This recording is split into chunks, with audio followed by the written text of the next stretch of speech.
Video में मैं विपिन पारिक आप सभी का आपके अपने चैनल सक्षम भारत साक्षर भारत में हार्दिक स्वागत करता हूं। साथियों, आज की वीडियो में हम जानेंगे लिस्ट मेकिंग के बारे में।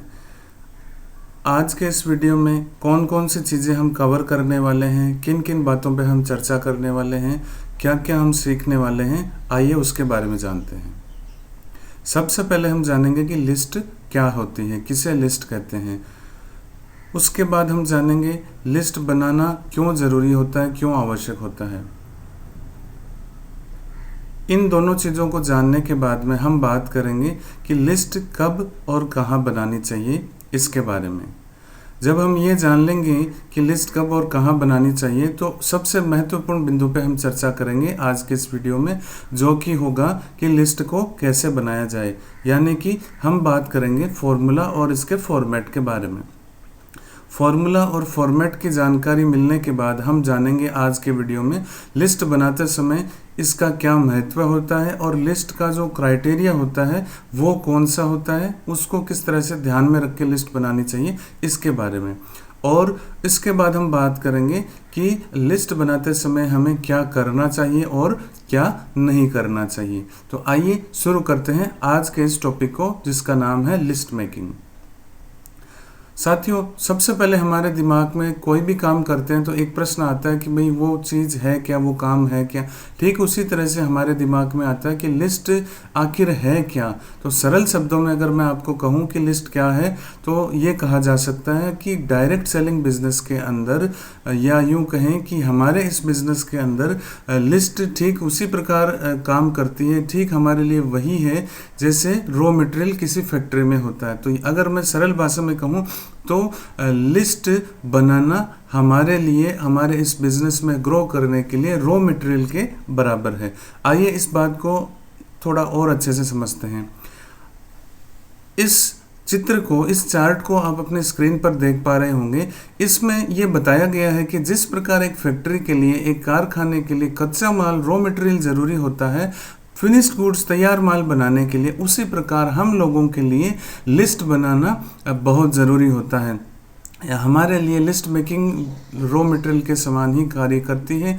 और जब हम लिस्ट बनाते हैं तो हमें बदले में क्या मिलता है? बदले में हमें मिलता है फिनिश्ड गुड्स रूपी सक्सेस। यानी कि जिस प्रकार फैक्ट्री में कच्चा माल आने के बाद में फिनिश्ड गुड्स, तैयार माल बन करके निकल करके बाहर आता है, उसी प्रकार जब हम इस बिज़नेस में आते हैं और जब हम लिस्ट बनाते हैं तो हमें भी हमारा फिनिश्ड गुड्स तैयार मिलता है, यानी हमें हमारे बिज़नेस की सक्सेस है वो मिलती है। तो अगर मैं शॉर्ट में कहूँ कि लिस्ट बनाना हमारे लिए रॉ मटेरियल के बराबर है, और ये करे बिना हमें बिज़नेस में सक्सेस नहीं मिलेगी, तो ये गलत नहीं होगा। आशा करते हैं कि ये क्या है आप समझ गए होंगे। आइए चलते हैं अगले बिंदु की ओर। जब हम ये जान चुके हैं कि लिस्ट क्या है, किसे लिस्ट कहते हैं, और अब हमारे सामने एक प्रश्न आता है कि लिस्ट बनाना क्यों ज़रूरी है। तो इन कारणों से लिस्ट बनाना ज़रूरी है, जिसमें पहला कारण है to know what to do next. यानी कि हमें ये जानने के लिए लिस्ट बनाना ज़रूरी हो जाता है कि आगे हम क्या करने वाले हैं। जब तक हमें यही नहीं पता होता कि आगे क्या करना है, तो फिर हम उस काम को कर ही नहीं सकते। हमारे जहन में ये चीज़ होनी चाहिए कि हम आगे क्या करेंगे, उसको ध्यान में रख के जब हम लिस्ट बनाते हैं तो हमारा फ्यूचर प्लान क्या होगा वो हमारे सामने एकदम से क्लियर होता है। तो ये जानने के लिए लिस्ट बनाना ज़रूरी होता है।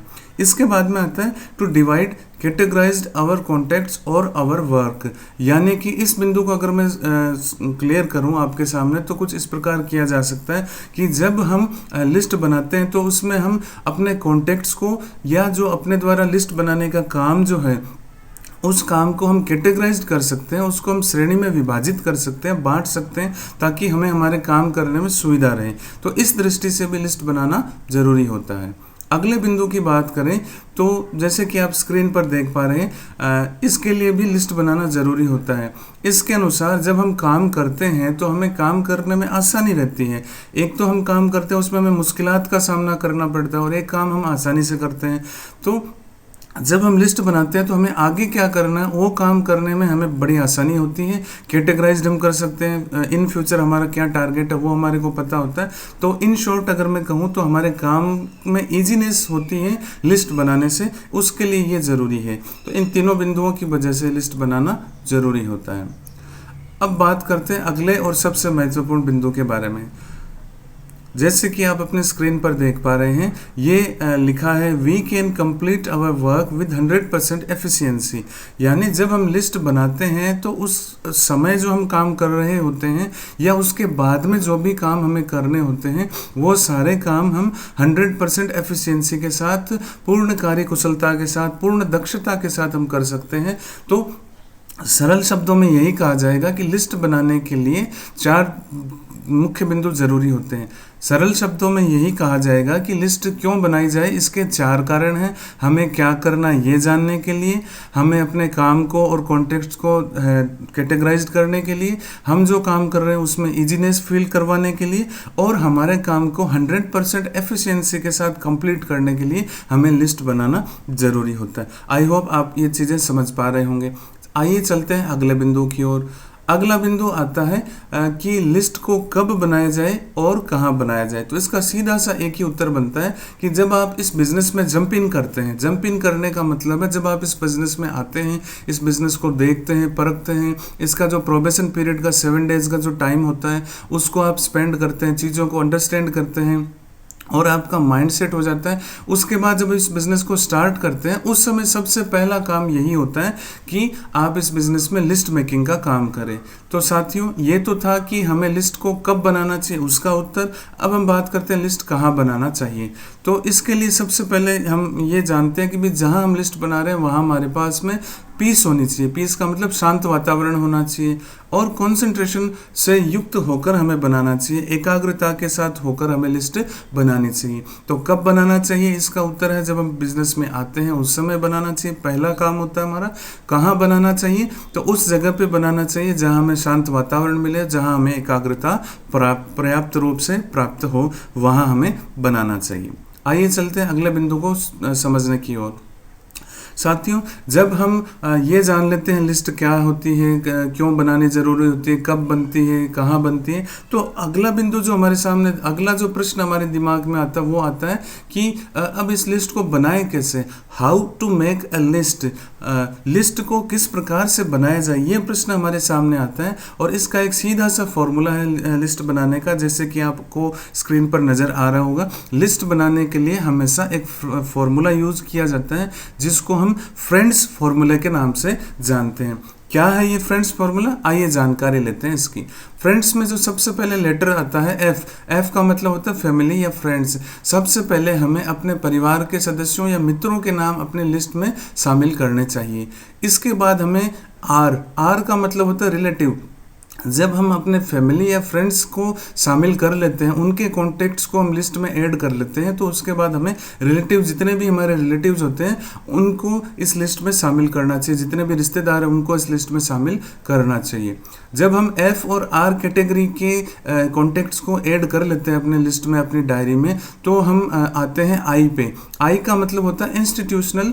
जो भी कॉन्टेक्ट्स हमारे होते हैं या जो हमारे कलीग्स होते हैं। इंस्टीट्यूशनल का मतलब हुआ कि जिस इंस्टीट्यूशन में या जिस ऑर्गेनाइजेशन में आप वर्क कर रहे हैं, जिन लोगों के साथ आप काम कर रहे हैं, उनके नाम भी, उनके नंबर भी, उनके कॉन्टेक्ट भी आपको ऐड करने होते हैं।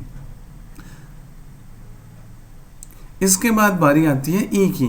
ई का मतलब होता है एजुकेशनल। एजुकेशनल का मतलब वह संस्थान, वह एक ऑर्गेनाइजेशन जहाँ से आपने शिक्षा प्राप्त की है और उनसे रिलेटेड कोई अगर शिक्षाविद हैं, कोई टीचर हैं, कोई लेक्चरर हैं, कोई जानकार व्यक्ति हैं शिक्षा से संबंधित, जो व्यक्ति जिनसे आपने शिक्षा पाई, जो आपके टच में, जो आपके सर्कल में अभी भी हैं, जिनसे आपका कॉन्टेक्ट है, तो उनको भी आप यहाँ पर ऐड कर सकते हैं। इसके बाद बात करते हैं एन की। एन का मतलब होता है नेबर्स। जितने भी पड़ोसी हैं, आपके आसपास के लोग हैं, उनको आप इस कैटेगरी में शामिल कर सकते हैं और 5वें नंबर पे अपनी लिस्ट में आप उनको जगह दे सकते हैं। नेबर्स के बाद बात करते हैं डी। डी का मतलब होता है डॉक्टर्स और अदर डिग्री होल्डर्स। यानी इसमें जितने भी आपके डॉक्टर्स हैं जो आपके जान पहचान में या कभी आपका जिनसे कभी आमना सामना हुआ है किसी कारणात से, किसी कारणवश, तो उन डॉक्टर्स को आप शामिल कर सकते हैं। या फिर जो सीए हैं या सीएस है, जो डिग्री होल्डर्स है, जो एमबीए हैं, आईटी होल्डर्स हैं, तो कहने का मतलब है जो आईआईटी पास आउट है, तो जो भी प्रोफेशनल डिग्री होल्डर्स हैं उनको आप इस लिस्ट में, इस पोजीशन पे ऐड कर सकते हैं अपने कॉन्टेक्ट्स के रूप में। इसके बाद बारी आती है सबसे महत्वपूर्ण लोगों को ऐड करने की, जो कि है एस कैटेगरी का मतलब होता है स्ट्रेंजर्स। यानी कि इस कैटेगरी में आप वो सब लिखेंगे जिनको आप नहीं जानते, जो आपके लिए अजनबी हैं, जिनके लिए आप अजनबी हैं। और यही हमारे इस बिज़नेस में लिस्ट बनाते समय ध्यान में रखे जाने वाली सबसे महत्वपूर्ण कड़ी है, क्योंकि हमारा बिजनेस जो ग्रो होगा वो इसी कैटेगरी से, इसी स्ट्रेंजर वाली कैटेगरी से हमें बहुत सारा बेनिफिट मिलने वाला है। तो साथियों, मैंने आपको कम समय में आपको फ्रेंड्स फार्मूला समझाने की कोशिश की है और ये बताने की कोशिश की है कि किस कैटेगरी में, किस सीक्वेंस में, किस क्रम में आपको, किस सीरियल में आपको ये लिस्ट बनानी है फ्रेंड्स फार्मूला को फॉलो करते हुए। आई होप आपको ये चीज़ें अच्छे से समझ में आई होंगी। आइए चलते हैं कुछ और जानकारियों की तरफ। जब हम लिस्ट बनाते हैं साथियों, तो हमारे पास दो तरह की लिस्ट होती है। फ्रेंड्स फार्मूले से तो हमें लिस्ट बनानी ही बनानी है, उसमें भी हमारा एक टाइप आता है जिसको मैंने आपके सुविधा के लिए स्क्रीन पर चार्ट के रूप में डिवाइड करके यहाँ पे तैयार करके रखा है। जैसे कि आप देख पा रहे होंगे स्क्रीन पर, यहाँ पे दो टाइप होते हैं या दो कैटेगरी होती है। एक सिटी वाइज, जिस सिटी में, जिस स्टेट में या जिस गाँव में आप रह रहे हैं, एक तो वो हो जाता है सिटी वाइज, और एक होता है रेफरेंस वाइज। दूसरी तरफ आप देख रहे होंगे रेड बॉक्सेस में मैंने लिखा है रेफरेंस वाइज, यानी जिनको आप रेफर करना चाहते हो उनके अकॉर्डिंग ये लिस्ट बनाई जा सकती है। सिटी वाइज में आप दो तरह से बना सकते हैं, लोकल एरिया और out station area. Local area में 0 किलोमीटर से आपके घर के पास से लेकर के 100 किलोमीटर, 100 किलोमीटर तक की जो दूरी है, वहाँ पे आने वाले, उस दायरे में आने वाले लोगों को आप शामिल कर सकते हो। और आउट स्टेशन में आप 200 किलोमीटर तक के जो एरिया में रहने वाले लोग हैं, या वीकेंड पर जहां आप जाना चाहते हैं, जाकर के आप कांटेक्ट करना चाहते हैं या किसी से मिलना चाहते हैं पर्सनली आप, तो उन लोगों को आप आउट स्टेशन वाली कैटेगरी में सिटी वाइज आप अपने डायरी में लिस्ट बनाते समय स्थान दे सकते हैं, जगह दे सकते हैं। तो साथियों, ये तो था सिटी वाइज का थोड़ा सा आपके सामने डिस्कशन। अब हम बात करते हैं रेफरेंस वाइज। रेफरेंस में हम 3 प्रकार के रेफरेंस देते हैं, ए कैटेगरी, बी कैटेगरी और सी कैटेगरी। तो ए कैटेगरी में कौन कौन आते हैं, आइए जानते हैं इसके बारे में। ए कैटेगरी में उन लोगों को हम अपने लिस्ट में शामिल करते हैं जो हमारे घर पर आते रहते हैं, जिनके घर हम जाते रहते हैं, उनका हमारे साथ, हमारा उनके साथ अच्छा रिलेशन होता है, अच्छा कांटेक्ट होता है। और ये सारे लोग जो होते हैं साथियों, ये ए कैटेगरी में शामिल होते हैं। अगर हम बात करें बी कैटेगरी की, तो बी कैटेगरी में वो लोग आते हैं जिनसे हमारा मिलना कभी कभी होता है या किसी खास कारण से होता है, जैसे कि कोई डॉक्टर है, इलेक्ट्रिशियन है, जैसे कि कोई वकील है, प्लम्बर है। ये सब लोगों को हम किसी विशेष कारण से ही मिल पाते हैं। तो ये सारी कैटेगरी के लोग होते हैं हमारे बी कैटेगरी में होने चाहिए। और आखिर में हम बात करते हैं सी कैटेगरी की। सी कैटेगरी में साथियों वो लोग शामिल होते हैं जो स्ट्रेंजर होते हैं, जो जिनको हम नहीं जानते, जो हमें नहीं जानते। तो इस तरह के जो लोग होते हैं साथियों, वो सब सी कैटेगरी में शामिल होते हैं। तो साथियों, देखा आपने, ए कैटेगरी, बी कैटेगरी और सी कैटेगरी को भी मैंने थोड़ा और सरल आपके लिए कर दिया है। अब हम बात करते हैं साथियों कि लिस्ट जब हम बनाएं, तो डायरी में जब हम लिस्ट बनाएंगे तो किस प्रकार से बनाएंगे। तो ये एक आपके सामने स्क्रीन पर एक मैंने फॉर्मेट शेयर किया है, जिसमें मैंने serial number, name, age, profession, mobile, income, married, unmarried और एड्रेस, ये सारी चीज़ें ऐड की। अब आप सोच रहे होंगे कि इसमें एज का क्या क्यों डाला कॉलम, प्रोफेशन का कॉलम क्यों बनाया, इनकम से हमें क्या लेना देना है, हमें तो लिस्ट बनानी है। जी नहीं साथियों, एज ज़रूरी है, क्योंकि आप जब लिस्ट बनाते हैं तो उन लोगों को ध्यान में रख के बनाते हैं जिनकी एज है 25 से 40 की होती है या 25 से 45 की होती है, क्योंकि ये एज वाले लोग सबसे ज़्यादा सीरियसनेस के साथ इस बिज़नेस को करने की तमन्ना रखते हैं। तो एज यहाँ मैटर करता है। तो आप जब लिस्ट बनाएं तो उसमें एज का कॉलम भी बनाएंगे। आप चाहें तो इसका स्क्रीनशॉट लेकर के भी अपने पास सेव रख सकते हैं, ताकि इन फ्यूचर आपको कोई परेशानी नहीं हो। एज का कॉलम बनाने के साथ साथ प्रोफेशन का कॉलम भी बनाना चाहिए।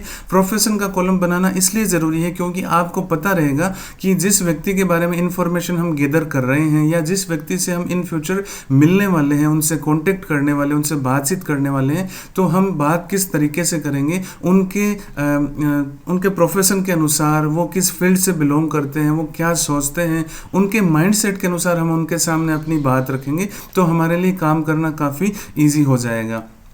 और इनकम की अगर मैं बात करूं तो इनकम का कॉलम लिस्ट में बनाना क्यों ज़रूरी है? अगर हमें ये पता होगा कि उनकी एवरेज मंथली इनकम कितनी है तो हमारे लिए आसान रहेगा, क्योंकि जो लोग 25 से 30 हज़ार रुपये या 20 से 25 हज़ार रुपये मिनिमम अगर अर्न करते हैं तो उसमें से वो 1000-1500 रुपये की अमाउंट है वो हमारे प्रोडक्ट्स को इस्तेमाल करने में स्पेंड कर सकते हैं, उनको टेस्ट करने में दे सकते हैं। तो इसलिए इनकम की नॉलेज या इनकम का कॉलम होना भी ज़रूरी है साथियों। मैरिड अनमेरिड का भी आपको पता होना चाहिए, क्योंकि ऐसा माना जाता है कि हस्बैंड वाइफ मिलकर के जब इस बिज़नेस को बिल्ड करते हैं तो बहुत अच्छे से और बहुत पैशन के साथ इसको बिल्ड कर सकते हैं। और एड्रेस तो आप सभी जानते हैं क्यों ज़रूरी होता है, कि एड्रेस अगर अपने पास होता है तो हम इंसान से स्वयं पर्सनली जाकर के भी फिजिकली भी उनसे कांटेक्ट कर सकते हैं, अपनी बात को उनके सामने अच्छे से रख सकते हैं। सो आई होप फटाफट जिस तरीके से मैंने आपको बताया है लिस्ट मेकिंग में फॉर्मेट की अहमियत के बारे में, आप सब लोगों को वो समझ में आई होंगी चीज़ें, और इस फॉर्मेट से आपको लिस्ट बनानी है साथियों। यकीन मानिए ये बहुत ही कारगर होगा लिस्ट बनाते समय अगर आप इस फॉर्मेट को फॉलो करते हैं तो। आइए चलते हैं कुछ और चीज़ों की जानकारी को पाने के लिए फटाफट हम बात करेंगे साथियों क्राइटेरिया के बारे में। जब हम लिस्ट बनाते हैं तो हमें एक क्राइटेरिया और फॉलो करना पड़ता है, वो क्राइटेरिया है MAN मेन क्राइटेरिया को हमें फॉलो करना होता है। मेन में M का मतलब होता है मनी, ए का मतलब होता है अथॉरिटी और एन का मतलब होता है नीड। मनी से मेरा मतलब ये है कि किसी व्यक्ति को अगर हम इस बिज़नेस के बारे में बता रहे हैं, कॉन्सेप्ट क्लियर कर रहे हैं, तो वो व्यक्ति ऐसा होना चाहिए जिसके पास मनी हो।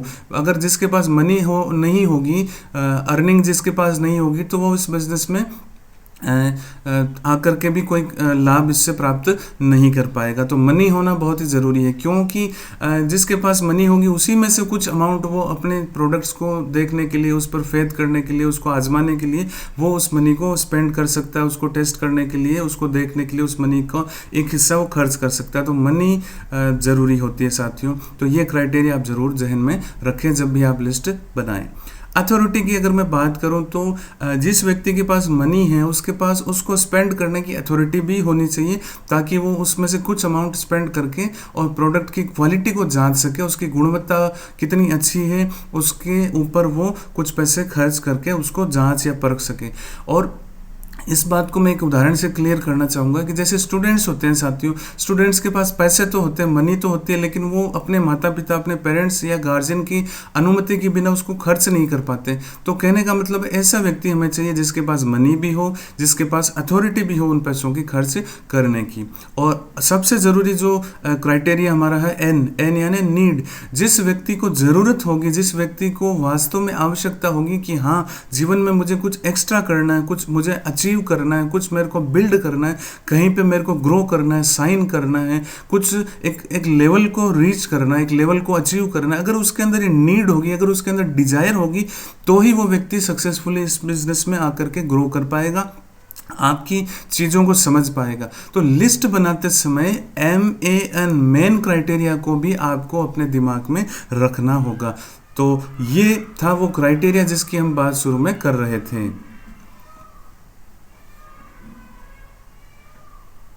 तो ये था वो क्राइटेरिया जिसकी बात हम शुरू में कर रहे थे। इस क्राइटेरिया को आप सभी को लिस्ट बनाते समय फॉलो करना है।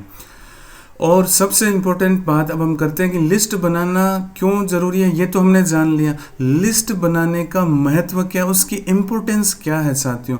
तो लिस्ट बनाने के लिए सबसे जो उसका महत्व होता है सबसे बड़ा, वो होता है कि हम एक गोल सेट कर सकते हैं कि हमें कितने लोगों की लिस्ट बनानी है और उनसे किस तरह कॉन्टेक्टिंग करनी है, किस तरह उनसे व्यवहार करना है।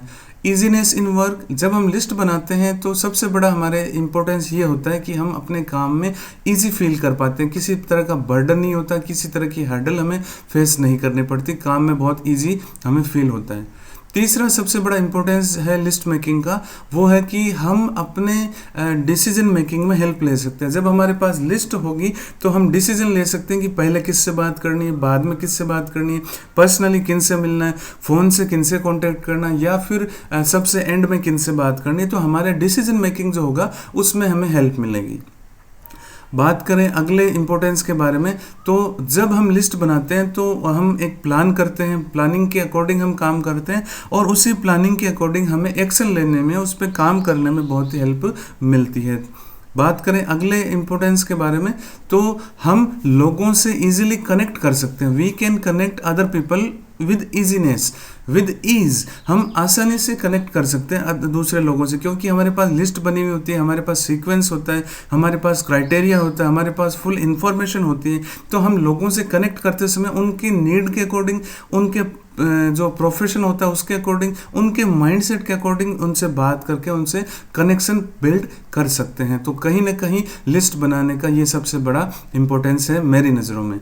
बात करें अगले बिंदु के बारे में, तो evaluate our work. We can easily evaluate our work after making a list. जब हम लिस्ट बनाते हैं तो लिस्ट बनाने के बाद हमने कितना काम अच्छे से किया, कहाँ पे हमसे गलती हुई, कहाँ हमें और अच्छा करना चाहिए, ये सब हम मूल्यांकन कर सकते हैं। और ये तभी संभव होता है साथियों जब हम लिस्ट बनाते हैं। तो लिस्ट बनाने का एक बहुत बड़ा फ़ायदा है, और ये मैंने आपके सामने शेयर किए। जो लिस्ट बनाने के फ़ायदे थे, लिस्ट बनाने की इम्पोर्टेंस थी, मैंने आपके सामने शेयर की है। आई होप आपको समझ में आई होगी लिस्ट की इम्पोर्टेंस क्या है।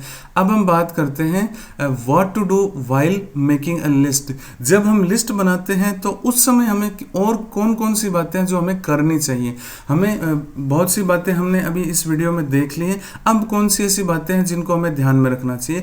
तो सबसे पहले बात तो ये है कि जब भी आप लिस्ट बनाएं तो आप अपनी लिस्ट की फेयर डायरी में बनाएं। उसके लिए एक तो पॉकेट डायरी रखिए, एक बड़ी डायरी रखिए जिसके अंदर आप घर बैठ करके कॉन्टैक्ट को ऐड कर सकते हो। Sequence wise, formula wise, criteria wise आप उसको ऐड कर सकते हो। पॉकेट डायरी छोटी सी रखना इसलिए ज़रूरी है कि जब आप बाहर जाते हो और आपको लगता है कि ये बंदा, ये व्यक्ति या इस परिवार से हमारा कॉन्टैक्ट हो सकता है, ये हमारे लिए अच्छा हो सकता है, या ये अपनी प्रॉब्लम का सॉल्यूशन हमसे पा सकते हैं, तो वहाँ पे हम उनको पॉकेट डायरी में ऐड करके बाद में उनसे कनेक्शन बिल्ड कर सकते हैं। तो इसलिए हमेशा हमें 2 डायरियाँ रखनी चाहिए। दूसरा जो हमें ध्यान रखने वाली बात है वो ये है कि हमें फ्रेंड्स फार्मूला हमेशा मेंटेन करना चाहिए जब भी हम लिस्ट बनाएं उसके अनुसार। दूसरा हमें ये ध्यान में रखना चाहिए कि जब भी हम लिस्ट बनाते हैं तो हमें फ्रेंड्स फार्मूला को फॉलो करना चाहिए। फ्रेंड्स फार्मूला मैंने आपको पहले बताया था, उसी सीक्वेंस को हमें फॉलो करना चाहिए ताकि हम बेटर कर पाएँ अपने इस बिजनेस में। तीसरी जो बात हमें ध्यान में रखनी है वो है कि हमें इंडेक्स या जो टेबल पैटर्न है उसको भी फॉलो करना चाहिए। यानी जो मैंने आपको एक फॉर्मेट दिया था अभी कुछ देर पहले इस वीडियो में, फॉर्मेट का जिक्र किया था, उस फॉर्मेट को हमें ज़रूर बनाना चाहिए। उस फॉर्मेट के अकॉर्डिंग हमारी लिस्टिंग होनी चाहिए। और चौथा जो सबसे महत्वपूर्ण पॉइंट है, use your all resources to make list like phone book, Facebook, WhatsApp, Instagram etcetera. जितने भी संसाधन आपके पास उपलब्ध है, जितने भी रिसोर्सेज है जिनसे आप कनेक्शन बिल्ड कर सकते हैं, जिनसे अपना आप नेटवर्क बिल्ड कर सकते हैं, नेटवर्क ग्रो कर सकते हैं, जैसे फ़ोन बुक है, इंस्टाग्राम है, फेसबुक है, ट्विटर है, या लिंक्डइन है, या फिर और कुछ है, उन सभी को आपको ज़रूर काम में लेना चाहिए। उन सभी को काम में लेकर के आपकी लिस्ट बिल्डिंग आपको करनी चाहिए। और एक चीज़ आपको साथियों और बताता चलूँ मैं फटाफट से, make your list big as much as possible. जितनी बड़ी लिस्ट आप बनाएंगे, जितना संभव हो उतनी बड़ी लिस्ट आपको बनानी है। 150-200 लोगों की लिस्ट तो आपको बनानी ही बनानी है इसमें। और सबसे बड़ी बात, update your list time to time. जो लिस्ट आपने बनाई उसमें कुछ ना कुछ ऐड करते जाना है। किसी न किसी कॉन्टैक्ट को, किसी पर्सन के नंबर को, किसी एड्रेस को, किसी फैमिली मेम्बर को, जो अदर फैमिली मेम्बर है उनको ऐड ज़रूर करना है। कहने का मतलब है लिस्ट को आपको समय समय पर अपडेट करते रहना है। अगर आप इन सभी पॉइंट्स को ध्यान में रखेंगे, इन 6 के 6 पॉइंट्स को आप फॉलो करेंगे, यकीन मानिए साथियों आपका काम एकदम बेहतरीन होगा और आप औरों से 10 गुना जल्दी ग्रो कर पाएंगे। साथियों अब हम बात करते हैं हमें क्या नहीं करना चाहिए। अब तक हमने जानकारी ली क्या करना चाहिए, कैसे करना चाहिए, कब करना चाहिए, कहाँ करना चाहिए, किस तरीके से करना चाहिए। अंत में अब हम वीडियो के एंड में अब हम बात कर रहे हैं कि क्या हमें नहीं करना चाहिए। तो साथियों सबसे मेन जो चीज़ है, डोंट प्री जज एनीवन। किसी को भी पहले से जज मत करिए। वो आएगा या नहीं आएगा, वो नहीं करेगा, वो तो बात नहीं मानेगा, वो तो पैसे वाला है, वो क्यों आएगा, ये सब तरह की जजमेंट है, प्री जजमेंट है, वो आपको नहीं करनी है। किसी को भी आपको पहले एज्यूम नहीं करना है। Don't assume anyone, don't prejudge anyone. बिना वजह आपको, बिना बातचीत किए, बिना उसके सामने अपनी बात रखे किसी को भी प्रीजज नहीं करना है, किसी को एज्यूम नहीं करना है। इसी बात का आपको साथियों ख्याल रखना है। सो आज की इस वीडियो में मैं आशा करता हूँ जो भी चीज़ें मैंने आपको बताई है वो आपको सबको समझ में आई होगी। और मैं ये भी आशा करता हूँ कि ये वीडियो भी आपके लिए हेल्पफुल होगा, इससे आपको बहुत बेनिफिट मिलेगा। तो साथियों, आज के इस वीडियो में मेरी तरफ से इतना ही। आप सबने इस वीडियो को देखा, इसके लिए बहुत बहुत धन्यवाद। इस वीडियो को लाइक कीजिए, शेयर कीजिए, और पहली बार अगर इस चैनल को आप देख रहे हैं, इस वीडियो को आप देख रहे हैं, तो इसको सब्सक्राइब करना न भूलें। तो मिलते हैं अगले वीडियो में, तब तक के लिए बाय बाय।